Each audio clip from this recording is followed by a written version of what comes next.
Arratsaldeon guztioi, eta eskerrik asko Euskaltzaindiari komunikazioen proposamena onartzeagatik.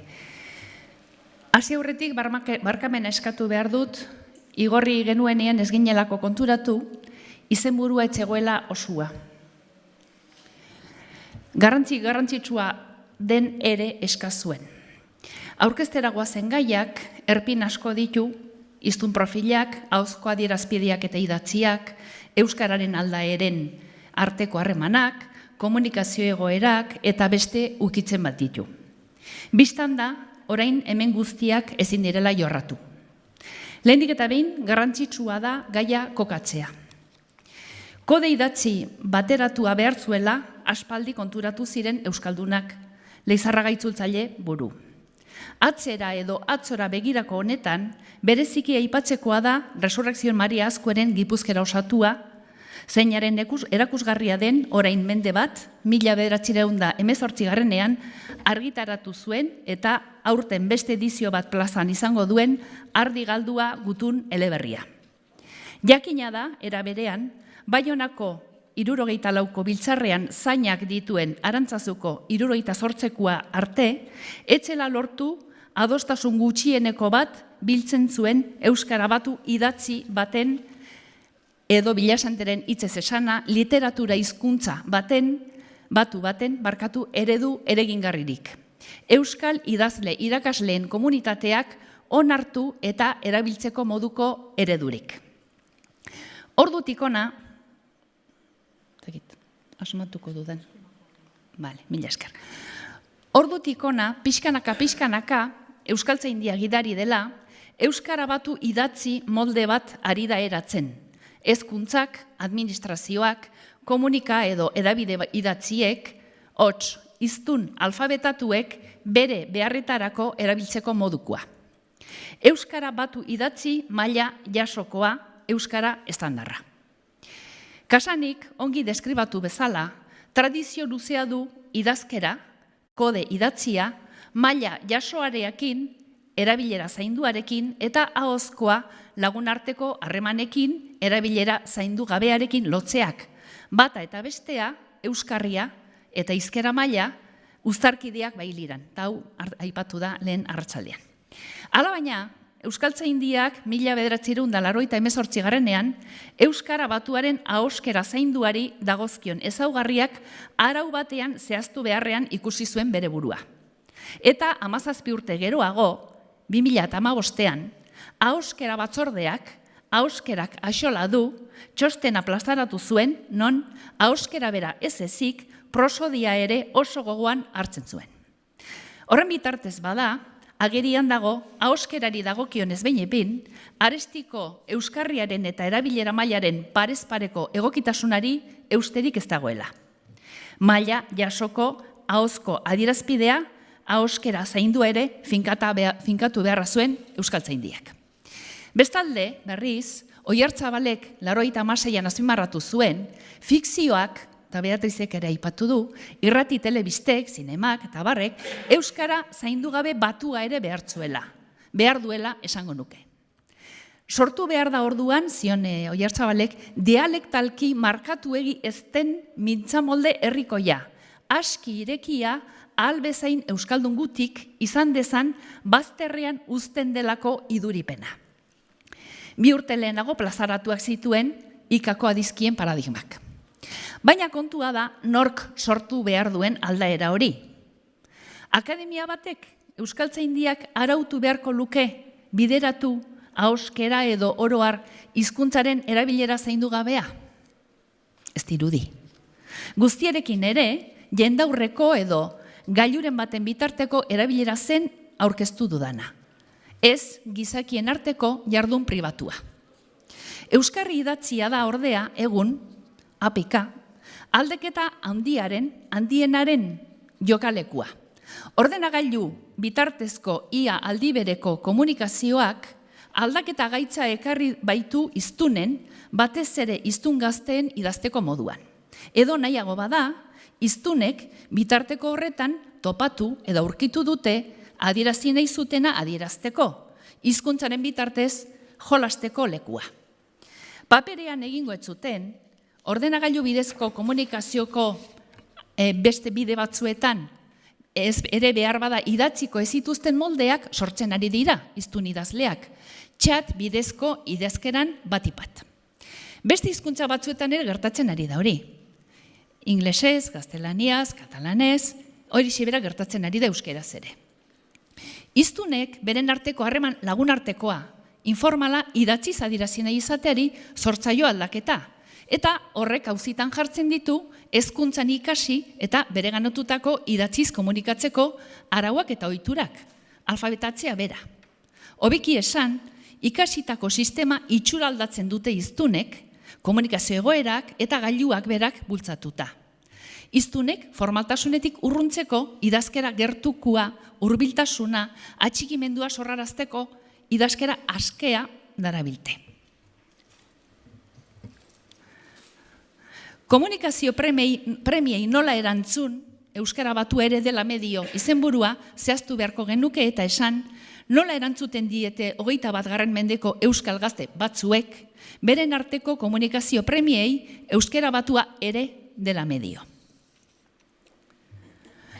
21. mendeko euskalisten gazte talde baten txat bidezko elkarrizketak aztertuko ditugu, aztertzen ari gea, uste baitugu kristalek dion bezala, gustukoa izan ez izan, naiz arbuiatu, naiz maitatu, tekstindalakua, sormenaren eta hizkuntza egokitzeko gaitasunaren erakusleku berezia dela.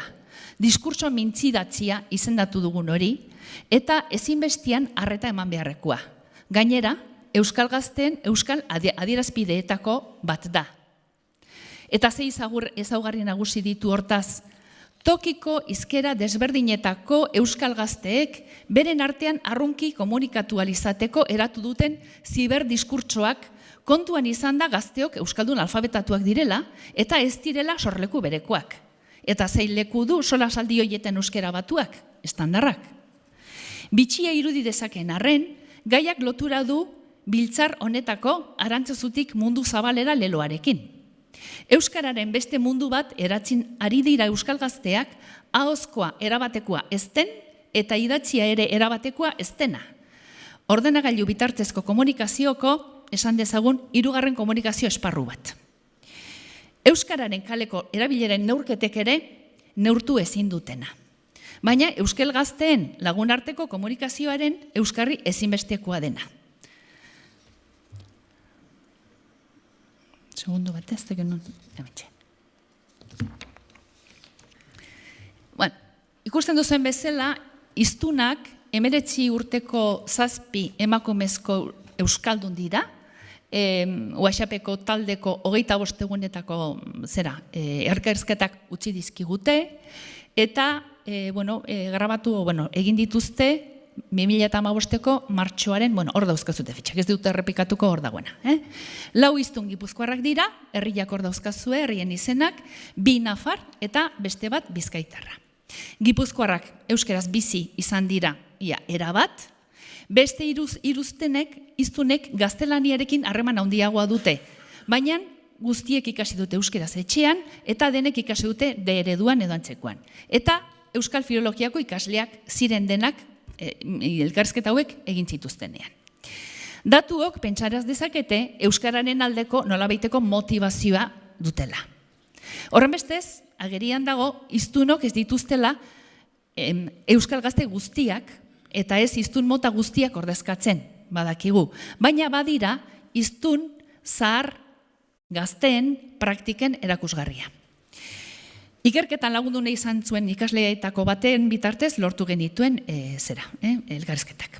Elkarrizketak, esan dudan bezala, WhatsApp aplikaziotik hartu ditugu, azpimarratzen delako hau dela gutxien aztertua dagona, eta EAEko gazteek ere egun gehien erabiltzen dutena delako gazte behatokiaren 26ko txostenaren arabera.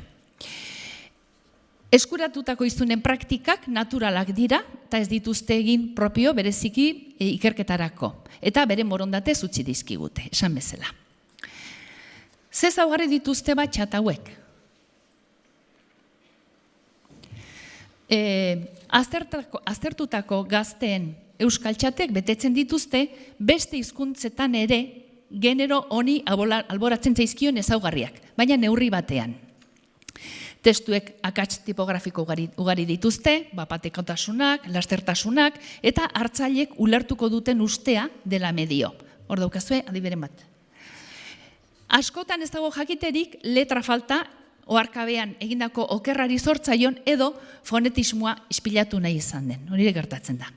Letrak errapikatzen dituzte mezuari indarra emateko, inoiz letra larriz ere baliatzen dira, emotikoiak ere badirabiltzate, informazio paralinguistikoa, emozionala, adierazgarria emateko. Hitzak laburtzen dituzte, baina ez beti tokiko hizkera ispilatu nahi izateagatik.